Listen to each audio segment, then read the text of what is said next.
नमस्कार दोस्तों, हम कर रहे थे कक्षा 8 के टॉपिक 11.2 के इम्पोर्टेंट क्वेश्चन, जिनमें से हमने क्वेश्चन 8 तक सोल्व कर दिए। उससे आज आगे क्वेश्चन नंबर 9वां सोल्व करते हैं। 9वां, 10वां, 11वां तीनों ही कर लेते हैं आज। क्वेश्चन नंबर 9 है, एक ऊपर उठे हुए चबूतरे का ऊपरी पृष्ठ अष्टभुज के आकार का है, जैसा कि आकृति में दर्शाया गया है। अष्टभुजी पृष्ठ का क्षेत्रफल ज्ञात करना है। अपने को आकृति यहाँ पे दे रखी है, ठीक है। अष्टभुजाकार आकृति है, ये दे रखी है। इसका हमें निकालना है क्षेत्रफल, इस टाइप की है, ठीक है। अब यहाँ पे इनकी जो भुजाएं हैं ये 5 मीटर है, अर्थात अष्टभुज है तो सभी भुजाएं क्या समान है, ये 5-5 सारी 5-5 मीटर की है। उसके अलावा इसमें यहाँ से ये लंबाई है ना, ये 11 मीटर है, तो ये भी 11 होगी। यहाँ से ये थोड़ा सही नहीं बना, ये होगी इससे 11, ठीक है। ये भी 11 मीटर, 11 मीटर ये और 11 मीटर ये। यहाँ से इसकी ऊंचाई दे रखी है 90 डिग्री वाली रेखा, और ये है आपके 4 मीटर, तो ये भी 4 मीटर होगी, ठीक है। अब यहाँ से हम एक चीज़ को गौर करें तो हमने देखा कि ये आकृति है ना एक समलम चतुर्भुज के समान है, क्योंकि इसकी भुजाएं ना, दो भुजाएं जो समांतर होती है ना, तब वो समलम चतुर्भुज कहलाता है। तो हमने कहा 11 और 5 ये समांतर भुजाएं हैं, उसी तरफ से ये 5, 11 ये भी समांतर भुजा है, और इनके बीच में क्या डाला गया है, लंब डाला गया है 90 डिग्री का। तो ये इसकी ऊंचाई है, ये तिर्यक ऊंचाई, रियलिटी में ऊंचाई ये है। तो दो जो समलम चतुर्भुज है ना, इन दोनों का क्षेत्रफल क्या होगा, बराबर आएगा। बीच में एक आकृति बननी आयत की, ये 11 मीटर है, ये भी 11 मीटर है, ये 5 मीटर है, ये भी 5 मीटर है, अर्थात बीच में एक आकृति आयत की है। तो हमें क्या करना है, इस समलम चतुर्भुज का जितना क्षेत्रफल निकालेंगे ना, उतना इसका होगा। तो एक क्या निकाल करके उसकी 2 से गुणा करेंगे तो दोनों समलम चतुर्भुज का क्षेत्रफल आ जाएगा, और साथ में फिर आयत का क्षेत्रफल निकालेंगे। तो सबसे पहले आएगा समलम चतुर्भुज का क्षेत्रफल, समलम चतुर्भुज का क्षेत्रफल क्या होता है, 1/2 समांतर भुजाओं का योग।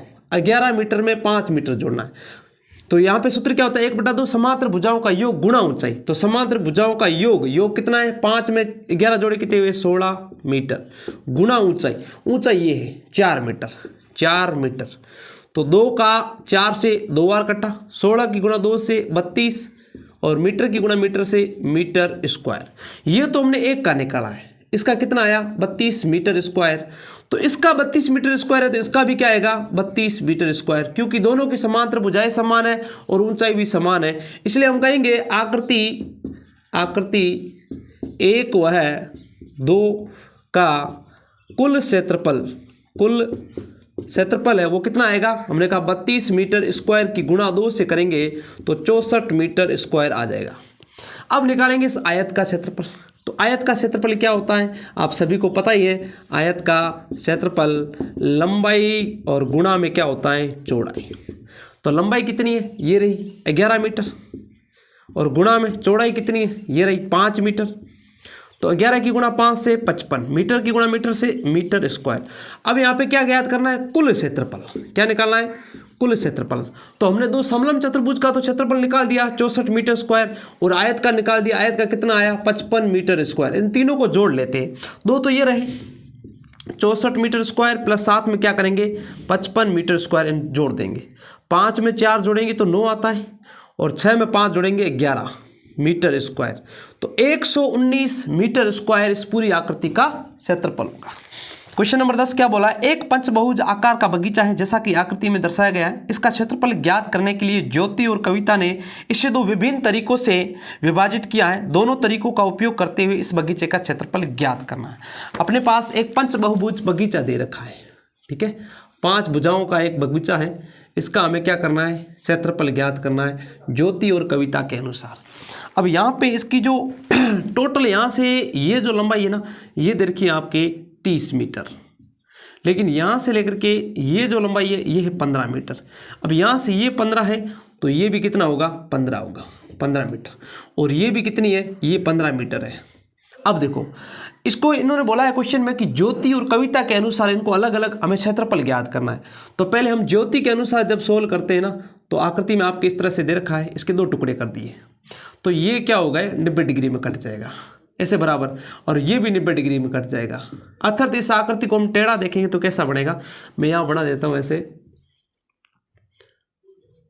इस तरह से बनेगा, ये होगा 90 डिग्री का, ये वाली रेखा, ठीक है। अब हम ध्यान दें, ये 15 है तो इसको बीचों बीच से जब काटूंगा तो ये 15 का आधा कितना होगा 7.5 और ये भी 7.5, ठीक है। तो यहाँ से इसकी लंबाई कितनी आएगी 7.5, ये ऊंचाई होगी समलंब चतुर्भुज की। दो समांतर भुजाएं, छोटी वाली कितनी है 15 मीटर है और ये बड़ी वाली कितनी है, तो यहाँ से हम टोटल लेंगे, ये बड़ी यहाँ से लेकर के ये कितनी है, यहाँ से देखा हमने 30 है तो ये भी 30 होगी, तो यहाँ से आएंगे 30 मीटर। अब निकालेंगे, एक का निकालेंगे उसकी गुणा 2 से करेंगे तो अपने आप पूरा आ जाएगा। क्यों? क्योंकि इसको हमने दो भागों में काटा है, पहली आकृति दूसरी आकृति, दोनों का क्षेत्रफल बराबर होगा। तो हम कहेंगे कि समलंब चतुर्भुज का क्षेत्रफल, क्योंकि आकृति कैसी है, इसकी दो भुजाएं समांतर है और एक ऊंचाई आ रही है बीच में, तो समलंब चतुर्भुज का क्षेत्रफल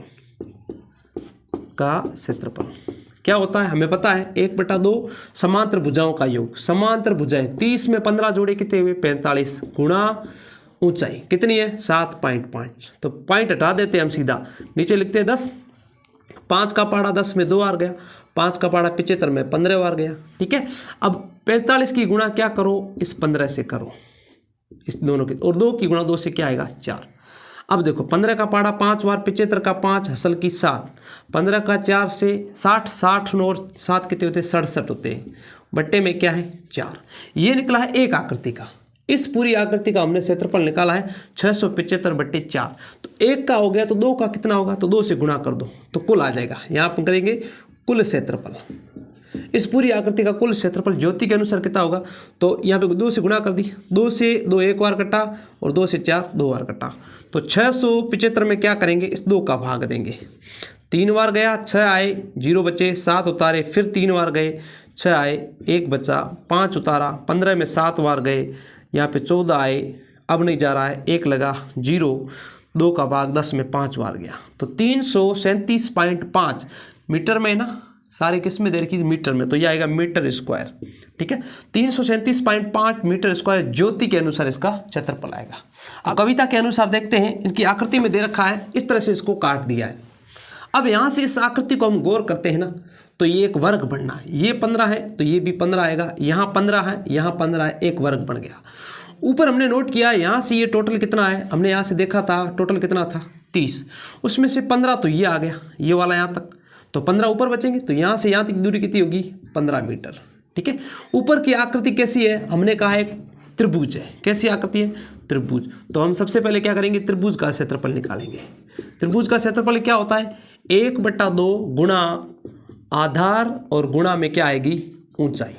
अब देखो 1/2 आधार, आधार ये होता है ये, और ये कितना है 15, और ये भी 15 आएगा क्योंकि ये वर्ग है और वर्ग की सभी भुजाएं समान होती है, तो यहाँ भी क्या आएगा 15 गुणा ऊंचाई, ऊंचाई है यहाँ से ये ऊंचाई कितनी है 15, तो 15 आ गया।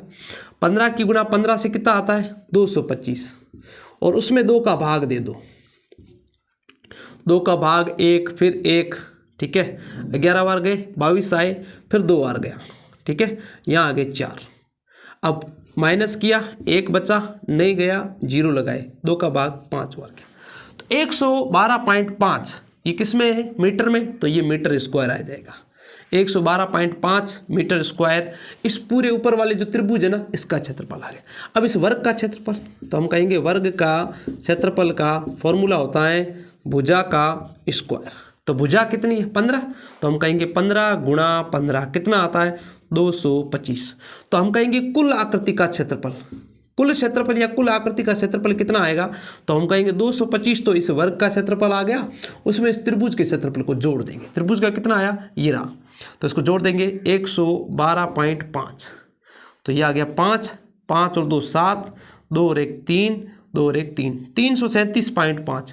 जस्ट अभी हमने थोड़ी देर पहले निकाला था, ज्योति के अनुसार भी क्षेत्रफल यही आया था 337.5, और कविता के अनुसार भी यही क्षेत्रफल आया। क्वेश्चन नंबर 11 बोला है संलग्न पिक्चर फ्रेम के आरे की बाहरी एवं अंतः विमाही क्रमशः 24 सेंटीमीटर गुणा 28 सेंटीमीटर एवं 16 सेंटीमीटर एवं 20 सेंटीमीटर है। यदि फ्रेम के प्रत्येक खंड की चौड़ाई समान है तो प्रत्येक खंड का क्षेत्रफल ज्ञात कीजिए।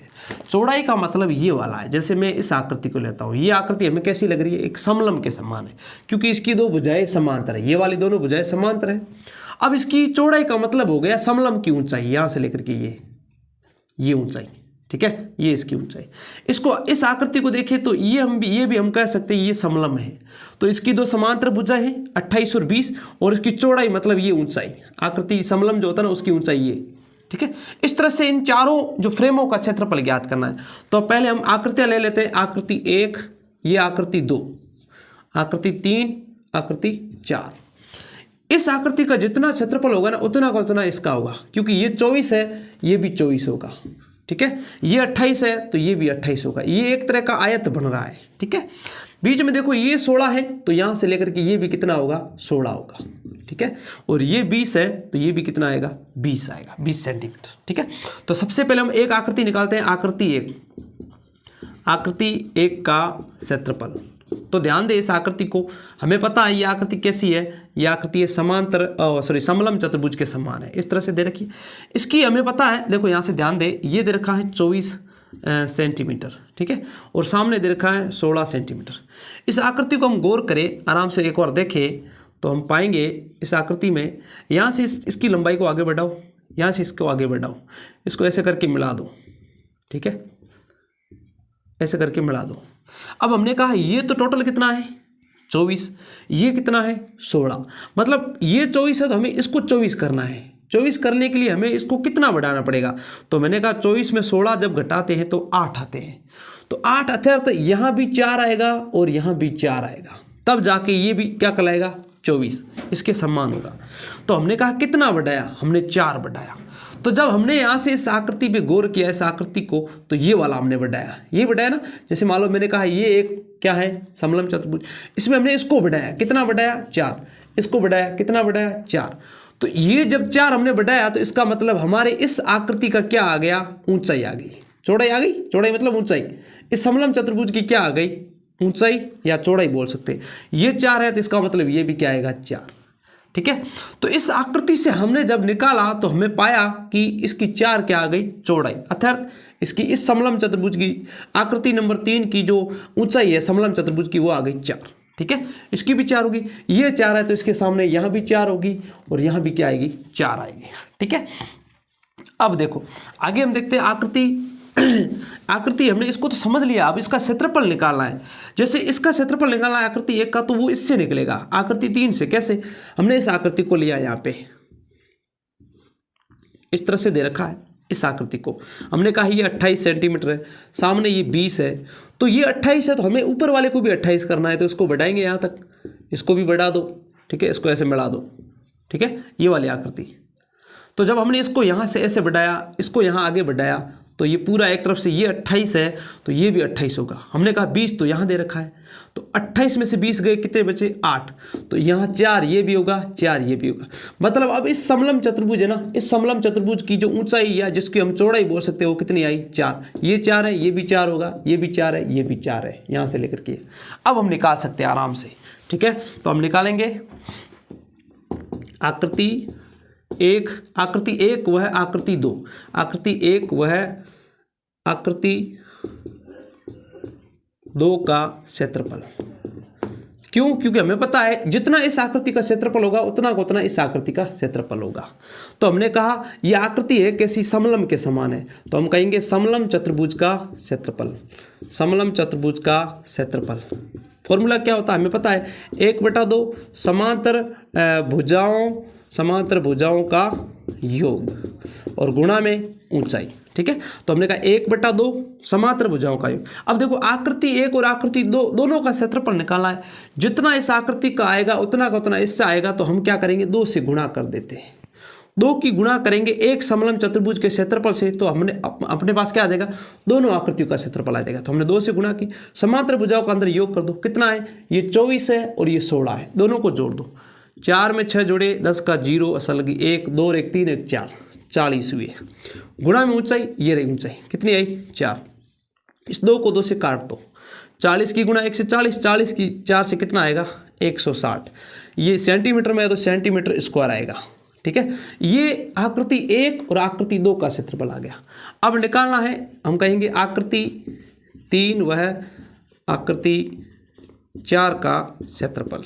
तो क्या आएगा, इस आकृति को हमने जब गौर किया तो हमने जब पाया इसकी दो समांतर भुजाएं वो क्या है, एक तो 28 है और सामने वाली 20 है, ठीक है।